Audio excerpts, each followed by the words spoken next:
Unfinished Swan is a really interesting game that doesn't have a lot of comparable experiences out there. Even from the very beginning, we didn't have to put in a lot of user interface elements or tutorials. Like, we were able to let people pretty much discover the game in the same way that as a player you're discovering the world. The story of the Unfinished Swan is a story about an orphaned boy, Monroe, who has lost his mother. And the last thing that she has left in the world is this painting of the swan that she never finished.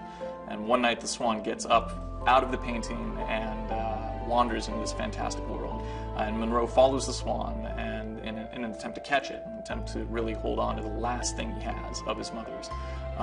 And then along the way, he learns more about the different worlds that he is wandering through, and at the end, hopefully, something about himself. It's a first-person painting game, and in the beginning of the game, the player starts out in a completely white world, and they have to throw paintballs to figure out what's around them.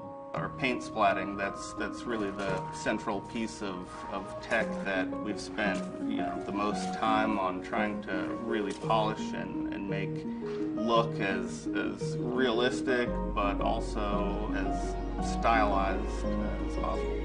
We got involved with Sony because they called us. We had shown the game in Tokyo at the Sense of Wonder Night in 2008, and they had seen, I think, a video of that online when the game was still a very early prototype. Initially, I was sent a YouTube video. I think I found it or was on a forum, and it was just it's chapter 1, which is the garden. And immediately I was like, this game is unbelievable. Like, we have to talk to Ian. We have to figure out a way to get this game onto the PlayStation 3. Giant Sparrow was created essentially to make this game. It's been an interesting challenge working with the team on a project that we didn't necessarily know what it was going to be in the beginning. So I think we all knew that it was going to be this, black and white world in the very beginning of the game, but where it was going to go from there was pretty open. Being a small team, we work very closely together, and everybody has to wear a lot of different hats and have more different domain knowledge than you would in a larger team where you're more focused on just a very, very specific subset of things.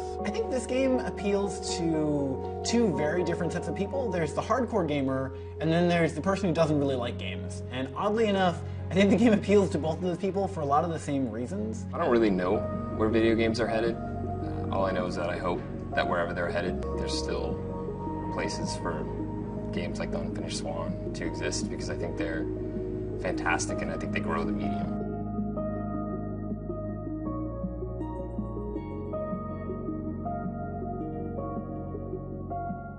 PlayStation